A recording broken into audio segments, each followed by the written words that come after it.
Oke, Assalamualaikum warahmatullahi wabarakatuh. Jumpa lagi dengan saya Leon Abdillah pada mata kuliah Human Computer Interaction.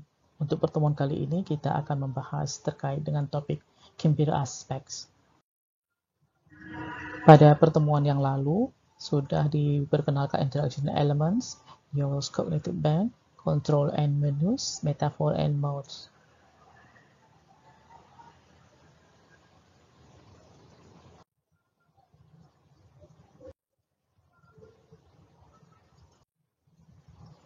Tujuan pada pertemuan kali ini kita akan mengetahui aspek-aspek computing yang terlibat dalam HCI.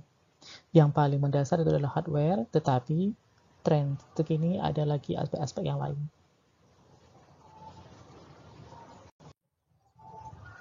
Agenda pada pertemuan kali ini dibagi jadi 5.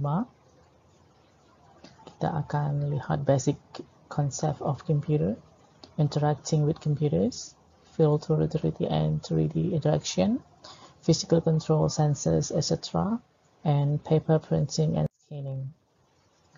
Kita review lagi konsep tentang computer. Komputer itu berasal dari kata Latin to compute, yang berarti menghitung. Kemudian dia mendapat prefix "er", maka menjadi komputer. Artinya alat-alat hitung. Tetapi, apakah komputer itu hanya alat hitung saja? Ternyata tidak. Dia memiliki sejumlah kelebihan. Yang pertama adalah memori. Memorinya kapasitas sangat besar sekali. Kemudian dia juga dapat bekerja dengan kecepatan yang sangat tinggi, bekerja terus-menerus, sangat akurat, kemudian bisa digunakan untuk berbagai macam keperluan. Jadi tidak hanya seperti kalkulator, tetapi dia memiliki kelebihan-kelebihan yang kita sebutkan tadi.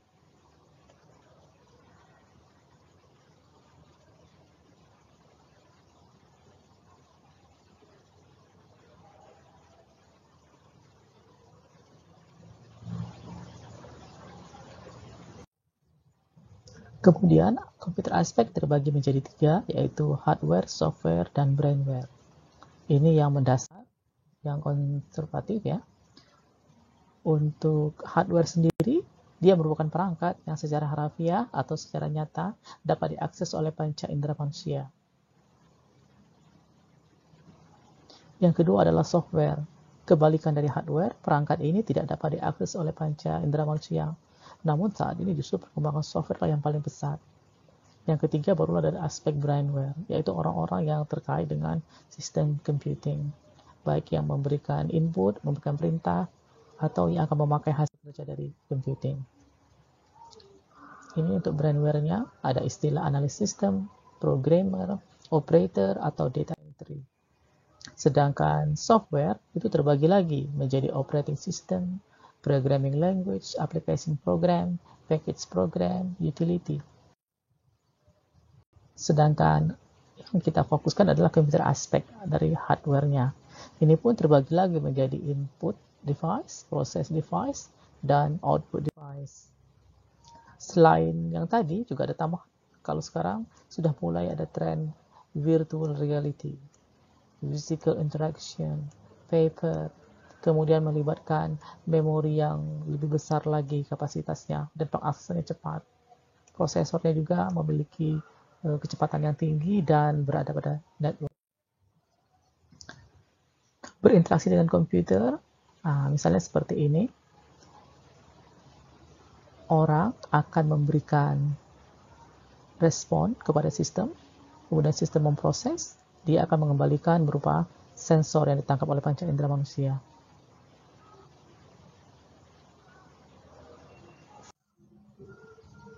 Biasanya sistem komputer yang umum kita lihat adalah ada screen, monitor, biasanya Windows, ada keyboard, mouse, trackpad, bisa dalam bentuk desktop, laptop, atau PDA.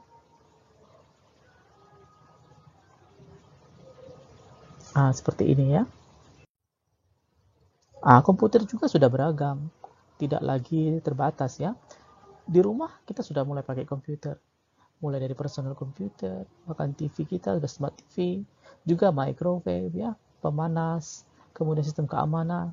Ini yang dia bersifat tetap, tidak bergerak.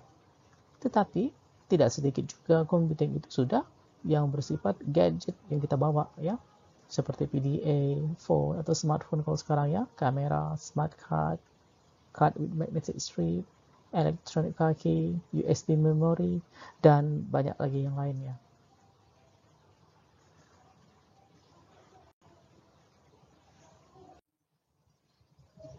Interaktif itu bagaimana itu ya, yang dinamakan berinteraktif. Kalau pada masa dulu ya, sifatnya masih batch processing. Jadi interaksinya bersifat tumpukan. Bisa melibatkan punch card, waktu tunggunya lama, atau misalnya printer ya, waktu ngeprint ke printer ada antrian panjang. Kalau sekarang computing interactivity itu cenderung rapid feedback ya. Kemudian user in control. Jadi user center. Kemudian lebih banyak mengerjakan dan thinking. Walaupun ada pertanyaan apakah faster itu selalu lebih benar gitu ya. Untuk richest interaction yang kita lihat, tren sekarang tidak hanya menekan tombol saja berinteraksi, tapi sudah melibatkan sensor. Ada kamera, ada handphonenya, kemudian ada panel-panel, seperti itu ya. Yang paling mendasar, interaksi kita dengan alat computing tadi, misalnya text entry. Itu ada keyboard, ada code keyboard, font pad, handwriting, speech recognition. Ini keyboard yang paling standar kita pakai. Dia digunakan untuk memasukkan teks. Sangat cepat.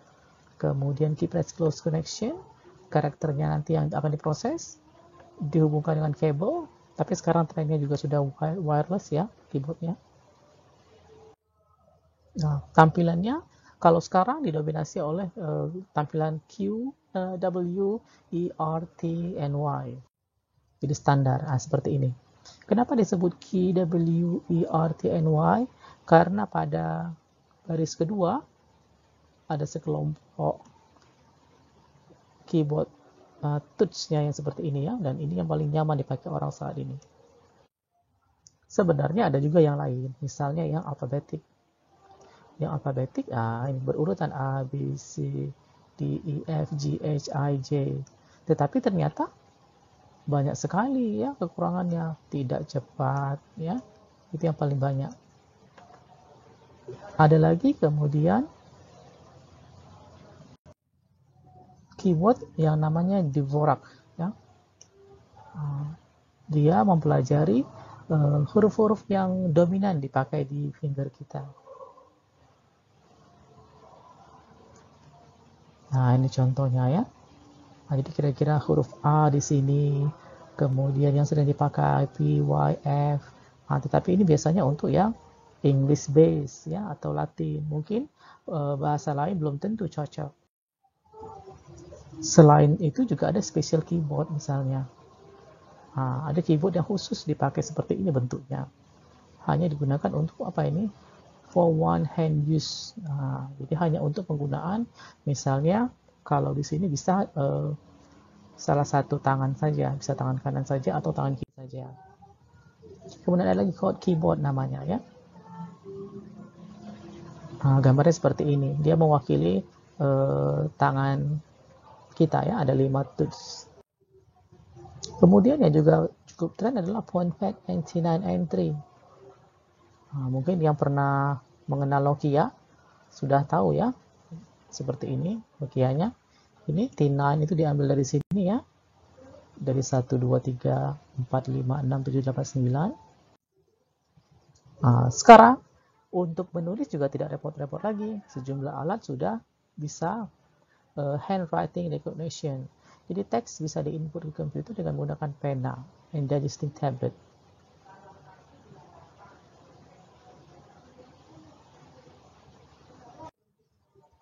Kemudian juga yang tidak kalah penting, speech recognition. Jadi tidak perlu kita ketik lagi, bisa langsung kita berbicara ya. Ini jadi jauh lebih cepat. Ini misalnya ya, sudah banyak sekali sekarang untuk membuka smartphone, cukup kita bicara open. Sistem computing yang ada di smartphone itu akan mengetahui bahwa kita memberikan perintah untuk membuka lock kuncinya ya. Tetapi memang katanya itu masih terbatas ya, vocabnya masih terbatas. Dan masih dalam pengembangan terus. Nah, nanti untuk tugasnya, kalian harus cari pointing, positioning, and drawing dari sejumlah hal ini. Usahakan terkait dengan tema masing-masing ya.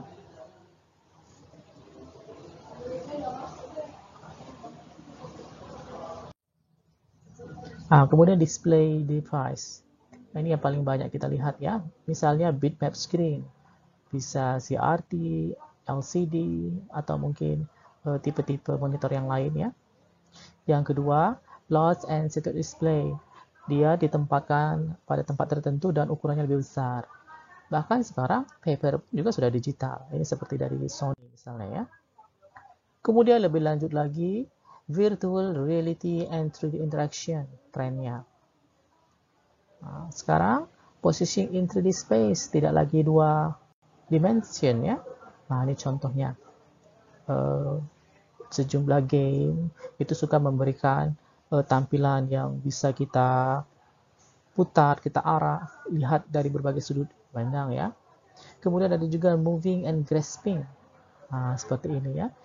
Dipakai pada lengan robot misalnya. Dia bisa mengenali objek-objek yang ada di seputaran dia. Maka kamera akan menangkap dan dia akan memberikan respon sesuai dengan yang di code programnya.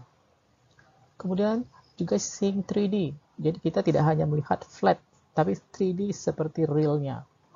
Nah, ini contohnya pada helm untuk pesawat tempur.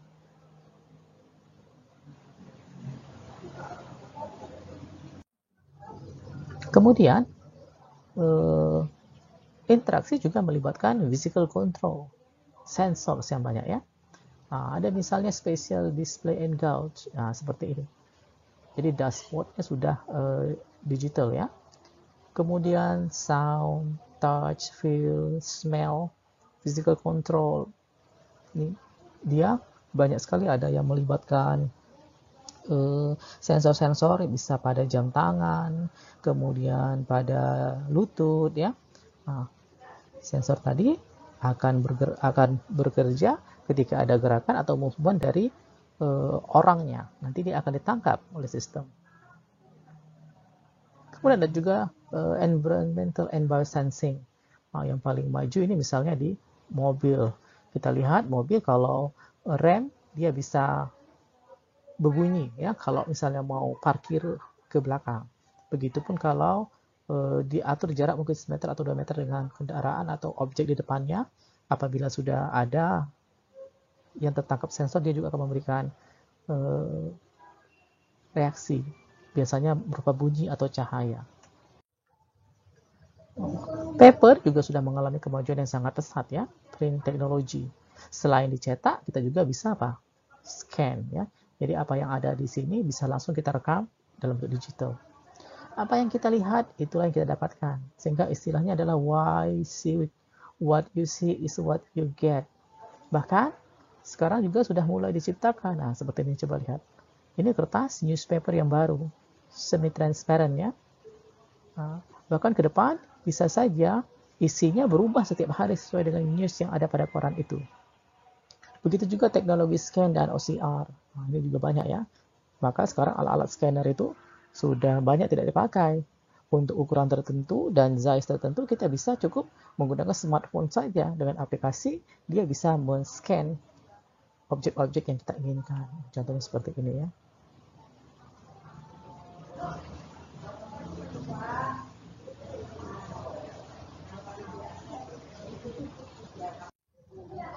Oke, jadi untuk computer aspek tidak hanya terkait dengan hardware, tetapi juga sekarang walaupun dia tetap didominasi oleh hardware ya, tetapi sudah trennya bergeser ke visual reality. Tadi kita lihat bagaimana objek divisualkan senyata mungkin.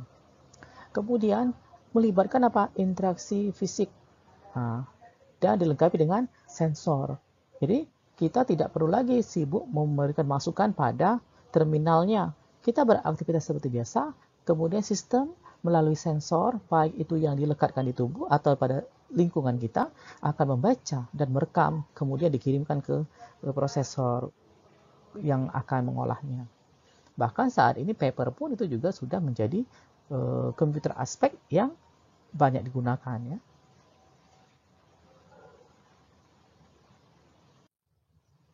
Untuk assignment-nya kali ini kamu diminta cukup contoh ya dari sejumlah alat-alat kalau di sini ya. Sumbernya boleh dari buku, dari jurnal, artikel, dari proceeding, simpan namanya, kemudian di store di Dropbox, jangan lupa ada rujukannya. Perhatikan sewaktu store di Dropbox, dia akan menghasilkan URL. URL-nya itulah yang harus di copy paste ya ke submission. Jangan lupa tidak perlu ditambahi kata-kata sebelum atau sesudah URL. Jadi langsung cukup URL-nya saja. Kalau ragu, kamu boleh coba dulu di browser masing-masing. Kamu jalankan, kalau misalnya sudah terhubung dengan assignment yang sudah kamu kerjakan, baru kamu submit ke URL location-nya. Supaya tidak ada salah dan bisa dibaca dengan baik ya.